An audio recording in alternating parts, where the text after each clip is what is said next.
नमस्ते बच्चों।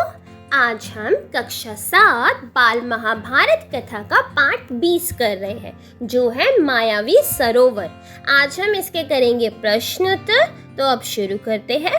प्रश्न 1, पांडव जंगल में काफी दूर कैसे आ गए थे? अब मायावी सरोवर है, तो ये सरोवर एक जंगल में था जहाँ पे पांडव पहुंच जाते। तो वो कैसे वहां पहुंचे थे उसके बारे में पूछा गया। तो उत्तर देखिए, पांडव एक निर्धन ब्राह्मण की सहायता करते हुए जंगल में काफी दूर निकल आए थे। अर्थात वह एक गरीब ब्राह्मण की सहायता करने के लिए जंगल में बहुत आगे निकल आए थे।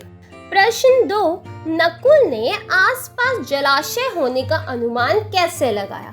अब जब ये पांडव जंगल में काफी दूर निकल आए थे तो इनकी हालत बहुत खराब हो गई थी। ये सब प्यास से व्याकुल हो गए थे और वहीं पे बैठ गए थे।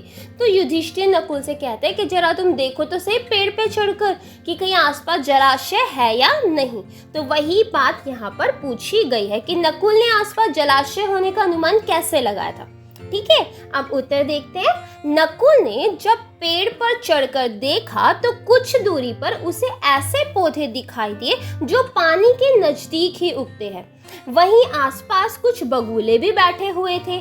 यह देखकर नकुल को लगा वहीं कहीं आसपास जलाशय अवश्य होना चाहिए। अर्थात जब नकुल ने पेड़ पर चढ़कर देखा तो वह देखता है कि एक दूरी पर कुछ ऐसे पेड़ पौधे नजर आ रहे हैं जो अक्सर जलाशय के आसपास ही होते हैं। ठीक है, और वहीं आसपास बगुले नजर आए इसको। इसका अर्थ वह समझ गया कि वहां पर अवश्य कोई ना कोई जलाशय होगा। प्रश्न 3, युधिष्ठिर ने नकुल को देखने के लिए किसे भेजा? अब युधिष्ठिर पहले तो नकुल को भेज देते कि जाके तुम जलाशय से पानी सबके लिए ले आओ। लेकिन जब नकुल बहुत देर तक जलाशय से वापस नहीं आता तो युधिष्ठिर को चिंता हो जाती। तो वह कहते हैं युधिष्ठिर ने नकुल को देखने के लिए सहदेव को भेजा। तब वह सहदेव को कहते हैं कि तुम जाओ और देख कर आओ कि नकुल अभी तक जलाशय से वापस क्यों नहीं आया है। प्रश्न 4, सहदेव को देखने के लिए युधिष्ठिर ने किसको भेजा? अब इसी प्रकार जब सहदेव जाता है नकुल को देखने के लिए तो वो भी बहुत देर तक जलाशय से वापस नहीं आता।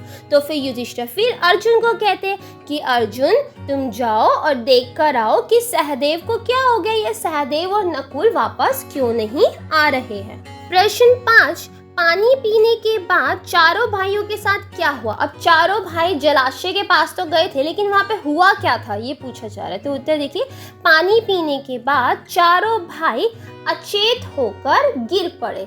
जो चारों भाई थे, ये नकुल, सहदेव, अर्जुन, भीम, ये जब पानी पीने जलाशय के पास गए पानी लेने तो इन्होंने पानी पिया और ये वहीं की वहीं बेहोश होकर गिर पड़े।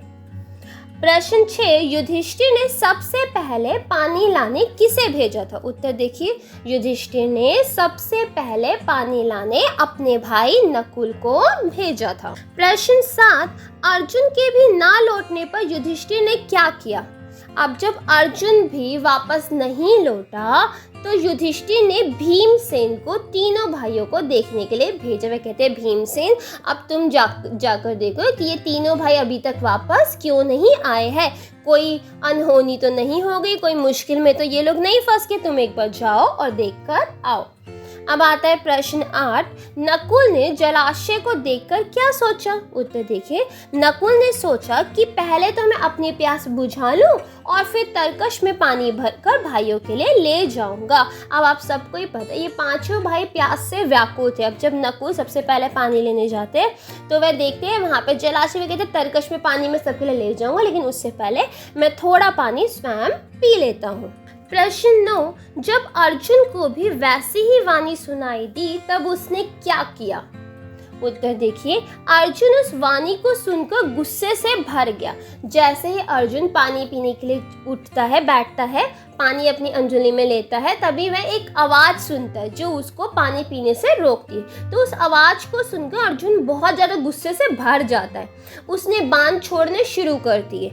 जिधर से आवाज़ सुनाई दी थी उसी ओर निशाना लगाकर वह तीर चलाता रहा, किंतु उन बाणों का कोई असर नहीं हुआ।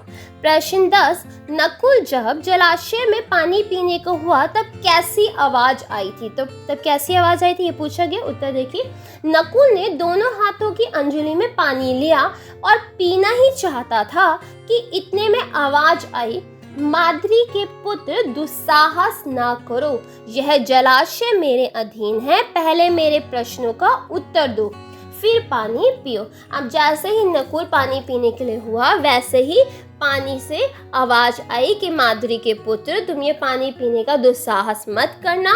अगर तुम्हें पानी पीना है तो पहले मेरे प्रश्नों का जवाब देना होगा, तभी तुम्हें पानी मिल सकता है। अब बच्चों ये सिर्फ नकुल के साथ ही नहीं हुआ था, उनके सभी भाइयों के साथ ये ही हुआ था। इसीलिए जब शुरू के चारों भाई पानी पीने जाते हैं तो वे वहीं पर बेहोश होके गिर जाते हैं।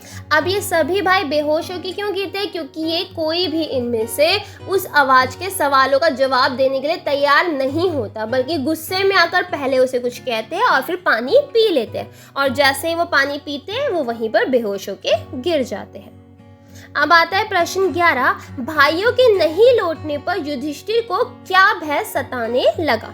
उत्तर देखिए, भाइयों के ना आने पर युधिष्ठिर अकेले बैठे घबराने लगे और सोचने लगे कि बड़े आश्चर्य की बात है कि कोई भी अभी तक नहीं लौटा। आखिर भाइयों को हो क्या गया? क्या कारण है कि अभी तक वह लौटे नहीं? जल की खोज में वह जंगल में इधर उधर भटक तो नहीं गए? मैं ही चलकर देखूं कि क्या बात है।